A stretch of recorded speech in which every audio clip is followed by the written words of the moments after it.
आप सभी का वैदिक हिंदी चैनल में स्वागत है। आज हम पढ़ेंगे रस। रस का शाब्दिक अर्थ होता है आनंद, आनंद ही आनंद। व्युत्पत्ति, वैदिक संस्कृत में रस शब्द की उत्पत्ति श्री धातु से मानी गई है, जबकि लौकिक संस्कृत में रस धातु में अशुन अच प्रत्यय के योग से रस शब्द की उत्पत्ति मानी गई है। उल्लेख, रस शब्द का सबसे पहले उल्लेख ऋग्वेद में भोजन के स्वाद से माना जाता है। जो भोजन को चबाने से, खाने से जो हमें आनंद मिलता है उसको रस माना गया था सबसे पहले। देखिए, काव्य शास्त्र में रस शब्द के प्रथम प्रयोक्ता नंदिकेश्वर हैं। कौन है? नंदिकेश्वर हैं। रस के विस्तृत विवेचना सबसे पहले भरत मुनि ने अपने नाट्य शास्त्र में 6वें 7वें अध्यायों में की है। इस प्रकार हम कह सकते हैं कि रस संप्रदाय के प्रवर्तक या जनक भरत मुनि हैं।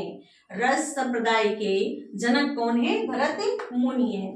आगे, रस को काव्य की सबसे पहले आत्मा मानने वाले, कहने वाले आचार्य विश्वनाथ जी हैं, जो साहित्य दर्पण की रचना की है, वो आचार्य विश्वनाथ। देखिए, रस की परिभाषाएं अनेक विद्वानों के द्वारा, अनेक आचार्यों के द्वारा अलग अलग तरह की परिभाषाएं दी गई हैं। पहला है रसते इति रसः, जो प्रवाहित होता है वही रस है। माना जाता है कि नंदिकेश्वर का ये कथन है, लेकिन ये विवादित है। देखिए, विभावानुभाव व्यभिचारी संयोगाद रस निष्पत्ति है। भरत मुनि के इस सूत्र से यह मालूम पड़ता है कि विभाव, अनुभाव, व्यभिचारी, संचारी भाव के संयोग से ही रस शब्द की निष्पत्ति होती है। उन्हीं की ये परिभाषा है जो सर्वमान्य है। काव्य में कविता साहित्य को पढ़ने, नाटक इत्यादि को देखने से जो हमें आनंद की अनुभूति होती है उसे हम क्या कहते हैं? रस कहते हैं। अगला परिभाषा है हृदय की मुक्ता अवस्था रस दशा कहलाती। क्या? जब हम स्वतंत्र रहते हैं, आनंद में रहते हैं, मस्त रहते हैं, तो उसे हम क्या कहते हैं? रस कहते हैं। ऐसा कहा है रामचंद्र शुक्ल ने, आचार्य रामचंद्र शुक्ल ने। देखिए, आश्रय के भावों का विषय के साथ एकाकार होना ही क्या है? रस है। ये कहे हैं हजारी प्रसाद द्विवेदी। अंग, तत्व या अवयव।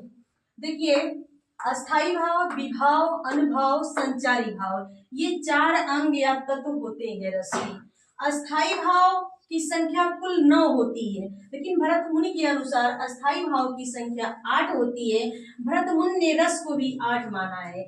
9वां निर्वेद है, जिसको उन्होंने अस्थाई भाव नहीं माना है।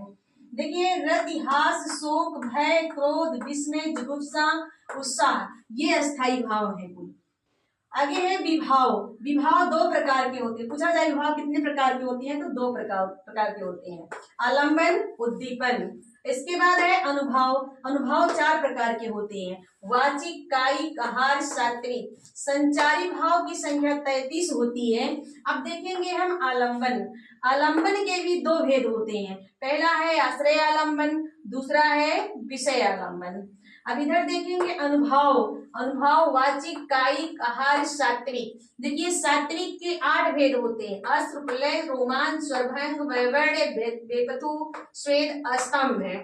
इस प्रकार अस्थाई भाव वे भावनाएं जो सुसुप्ता अवस्था में मानव हृदय में हमेशा विद्यमान रहती हैं तथा उनसे संबंधित कारण सामने आने पर जागृत हो जाती हैं, उन्हें हम अस्थाई भाव कहते हैं। जैसे क्रोध क्या है? अस्थाई भाव है।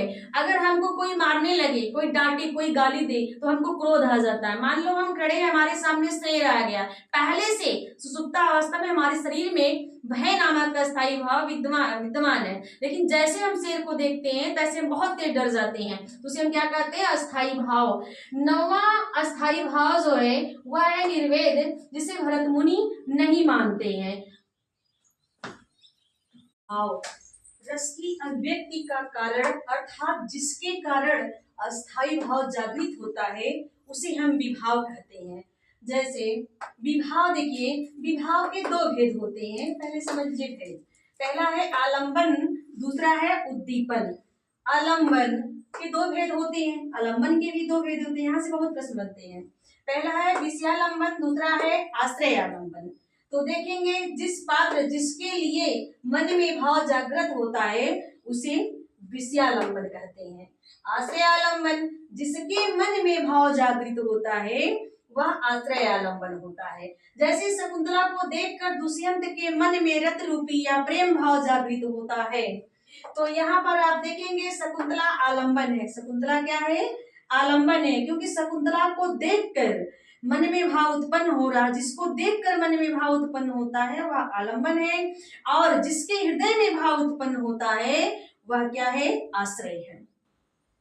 देखिए, उद्दीपन, उद्दीपन का जो परिभाषा है वह रति शोक आदि अस्थायी भाव को उद्दीप्त कर जो रस अवस्था तक ले जाने वाले भाव होते हैं वह उद्दीपन कहलाते हैं। जैसे हमारे मन में भाव जागृत हुआ है ना, तो एक उदाहरण यहाँ जो दिया गया है, शकुंतला को देखकर दुष्यंत के मन में रति नामक अर्थात प्रेम नामक जो भाव है उत्पन्न हुआ, एक उदाहरण यहाँ पर दिया गया है।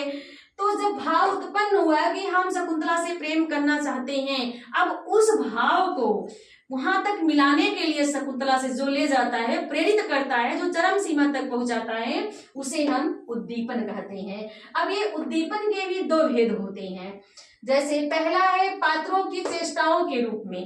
पात्रों की चेष्टाओं के रूप में जैसे इशारा करना, आंख मूंदना, लज्जा को दर्शाना, यदि ऐसी अवस्थाएं होती हैं तो ऐसी अवस्था में प्रेम और जागृत होता है।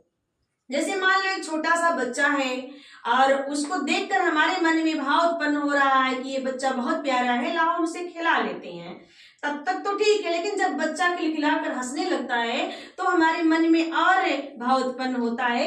वह क्या होता है कि हम कैसे जो है बच्चे को उठा ही ले, गोद में तुरंत उठा ले, तो वो क्या हो जाएगा? आंख मूंदना, जैसे बच्चे का खिलखिलाना, हंसना, इशारा करना, यह पात्रों के रूप में हो जाता है, पात्र के चेष्टा के रूप में हो जाता है। बाह्य वातावरण या प्रकृति के रूप में, जैसे तालाब में कमल है, उस पे भौरे मंडरा रहे हैं, तो यह बाह्य। अब उसी को जैसे ही हमने बच्चे को उठा लिया, गोद में ले लिया, उद्दीपन मन में उत्पन्न हुआ, हम अपनी इंद्रियों को बस में नहीं कर पाए, बच्चे के मुंह को भंग नहीं कर पाए, तब वहां पर क्या हो जाएगा? उद्दीपन। उसी को हम कहते हैं उद्दीप्त भाव। आलंबन के प्रति किसी भाव के उत्पन्न होने पर आश्रय के शरीर में कुछ विशेष चेष्टाएं होती हैं, उसके बोलने का ढंग विशेष रूप से बदल जाता है। जब चेष्टाएं होती हैं तो बोलने का ढंग जो है बदल जाता है। मान लो डर है तो आपको हड़बड़ाने लगेंगे, ऐसे बदल जाता है। तो इन चेष्टाओं और वचनों से आश्रय के भावों की अनुभूति होती है, इन्हीं को अनुभाव कहते हैं। जैसे क्रोध में मुख लाल होना सामान्य रूप से, और क्रोध लगा है तो भाव आपके चेहरे के बदल जाएंगे। तो देखिए, अनुभाव के 4 भेद होते हैं, वैसे मुख्यतः 2 ही भेद होते हैं, कायिक के और जो है सात्विक के, लेकिन 4 भाव माने जाते हैं, 4 भेद, सात्विक, कायिक, आहार्य, वाचिक, जैसा कि डायग्राम में हमने दिखाया था उधर। सात्विक, जिन चेष्टाओं पर मानव का कोई बस नहीं होता है वह सात्विक होता है।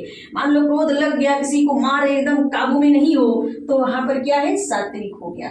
कायिक, जो चेष्टाएं आश्रय के अधीन होती है, अपने शरीर के माध्यम से, जैसे अभी हम ऐसे इशारा कर रहे हैं, तो वो क्या हो गया? कायिक है। वाचिक, वाणी की चतुरता, जो अपनी वाणी की चतुराई से हम किसी को अपने वश में कर सकें या किसी को दुख भी दे सके अपनी वाणी से, वह क्या होता है? वाचिक। आहार्य, वेशभूषा से, वेशभूषा के माध्यम से हम किसी को अपने तरफ आकर्षित जब करते हैं तो वह क्या होता है? आहार्य होता है। आगे देखिए, संचारी भाव। अब क्या देखेंगे? संचारी भाव। संचारी भाव का अर्थ होता है जो स्थिर ना हो, वे विचार जो आलंबन और विषय के मन में उत्पन्न होते हैं और विलीन हो जाते हैं, उत्पन्न भी होते हैं और विलीन हो जाते हैं। जैसे रति प्रेम उत्पन्न होता है, सब क्षणिक होता है, फिर थोड़ी देर बाद खत्म होता है। क्रोध है, उत्पन्न होता है, फिर क्या होता है? खत्म हो जाता है। तो वे क्या कहलाते हैं? संचारी भाव कहलाते हैं। इनकी संख्या 33 होती है। देखिए यहाँ लिखा है, निर्वेद, ग्लानि, शंका, असूया, मद, भय, आलस्य, दीनता, चिंता, मोह, स्मृति, कृति, वीणा, चापल्य, हर्ष, आवेग, जड़ता, गर्व, विषाद, असुख, निद्रा, अपस्मार, स्वप्न, विबोध, अवमर्श, अवहिता, उग्रता, मति, व्याधि, उन्माद, मरण, त्रास, वितर्क आदि। आज की कक्षा में यहीं तक, वीडियो बहुत बड़ी हो रही है। आगे हम रस के प्रकार, रस की संख्या, रस की परिभाषाएं, उदाहरण सहित इत्यादि देंगे। धन्यवाद। आप सब चैनल को सब्सक्राइब जरूर करें, लाइक करें, कमेंट करें।